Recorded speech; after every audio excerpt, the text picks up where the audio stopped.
మధ్యకాలంలో ఉప ముఖ్యమంత్రి గారు కూడా సైలెంట్ గా అయిపోయినట్టు కనిపిస్తుంది. ఎక్కడైనా మొన్న మీటింగ్ పెట్టి దరదరలాడిస్తే ఇంక మీరేంటండి మళ్ళీ అయోధ్య గురించి చేశారు ఆయన.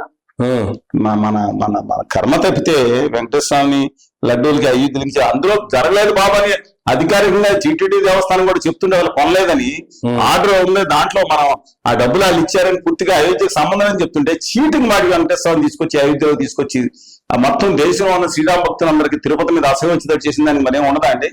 వీళ్ళు ఇలాంటి కామెంట్లు చేయడం వల్ల అసలు విషయాలు కూడా పక్కదారి పడుతున్నాయంటే ఏం చెప్తారు? టోటల్ గా అండి అసలు నాకు అర్థం కాదు. దాని ప్రకారం ఆ రోజు చెప్పిన దానికి రిపోర్ట్ వచ్చింది ఎన్డీడీపీ, నేను తప్పట్ను.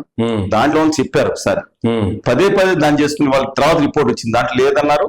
దాంట్లో ఉంటే అవశేషాలు ఉంటే ఉండొచ్చేమో, దాన్ని తదుపరి విచారణ చేయమన్నారు ట్రయల్ కోర్టు. ఒకవేళ అలాంటివి వస్తే కూడా అది రాష్ట్ర ప్రైడ్కి సంబంధించిన అంశం కాబట్టి చాలా క్లుప్తంగా చాలా సీక్రెట్ గా దాన్ని జరిపి సంబంధిత వ్యక్తుల మీద చర్యలు తీసుకోవాల్సింది పోయి దాన్ని ఇంత పబ్లిక్ చేసి రాష్ట్ర పరువు తీసేసి ఫైనల్ గా ఈ అంశం క్లోజ్ అయిపోయింది, ఇంక దీని గురించి ఎవరు మాట్లాడకండి, మీకు అవసరమైనప్పుడే ఎవరు ఎందుకు మాట్లాడట్లేదు అని చెప్పి మీరే మీటింగ్లు పెట్టి మళ్ళీ ఇప్పుడు ఇంకెవరు మాట్లాడకండి, ఒకవేళ ఇలాంటి అంశం ఉంటే మా హెరిటేజ్ దీంట్లోకి ఎందుకు లాక్కొస్తున్నారు, దానికి దీనికి ఏంటి సంబంధం అనేది కామెంట్ చేస్తున్నారంటే అసలు టోటల్ గా ఇది పక్కదారి పట్టించడానికి ఇలాంటి కామెంట్లు వచ్చి నేను కోరా. మొట్టమొదటి మీరు చెప్పిన point first point is absolutely right అండి. ఇవాళ ఇష్యూ వచ్చినప్పుడు రెండు ఉన్నాయి. అసలు దాచేయటం ఇంకా ప్రమాదకరం. కల్తీ దాచారని చెప్పి మళ్ళీ అర్థం తిడతారు ముఖ్యమంత్రి ఉప ముఖ్యమంత్రి గారిని దీంట్లో రాజకీయాల కోసం. మీరు చెప్పినప్పుడు చెప్పడం ఆ రోజు చెప్పారు, తర్వాత వచ్చినప్పుడు కూడా ఇలా జరిగింది, కఠిన చర్యలు తీసుకోమని కఠిన చర్యలు తీసుకుంటాం, లోపల అరెస్టులు ఏం చేసేయండి మొత్తం. అందులో మళ్ళీ ఉత్తర భారత ఆది సనాతనవాద బ్యాచ్ మాజీ ఉన్నతాధికారులు వచ్చి మా అధికారి మా వర్గం వాడు మా కులం వాడు అన్నట్టు ఇండైరెక్ట్ గా వీళ్ళు మాట్లాడతాం, వాళ్ళు మా వర్గం ఏంటంటే నాకు అర్థం కాదు. దేవుడి దగ్గర ఏంటండి కర్మ. అందువల్ల నా అభిప్రాయం ప్రకారం మీరు ఫస్ట్ లో చెప్పినట్టు దాన్ని ఖచ్చితంగా చర్యలు తీసుకోలేదు, జరిగింది జరగకుండా చూసుకుంటున్నామని చెప్పాలి.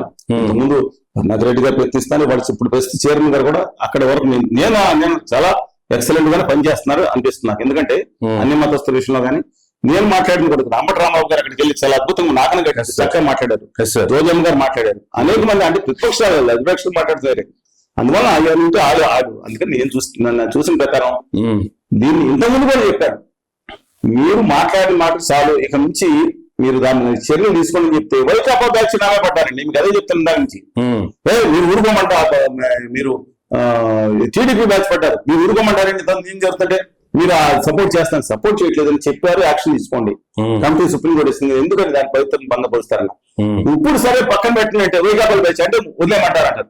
నేను అప్పుడు ఒకటే మాట్లాడున్నాను, దయచేసి ఆ దేవదేవుని యొక్క పవిత్రతని మిగతా టెంపుల్తో ముడిపెట్టి నాకు ఉన్నతం ఇదే. ప్రపంచం మొత్తం మీద ఎవరన్నా కానివ్వండి, ఎవరికి ఏ దేవుడు దేవస్థానం, నాకు ప్రపంచంలో హిందూ మతంలో నాకు ఉన్నతమైంది. రోమన్ కాథలిక్స్ వాటికన్నా ఎలాగో మిగతా ఎలాగో మాకు హిందూ మతం ఉన్నతమైన పెద్ద దేవాలయం. మేము పుట్టినప్పుడు ఇప్పుడు నా పేరు దేవులండి చెప్తున్నాను. మాకు హిందూ మతంలో మాకున్న అత్యున్నత స్థానం దేవాలయం హిందూ మతంలోని మాకు తిరుపతి దేవాలయం, దాన్ని కాపాడడం ప్రయత్నం. నమస్కారం.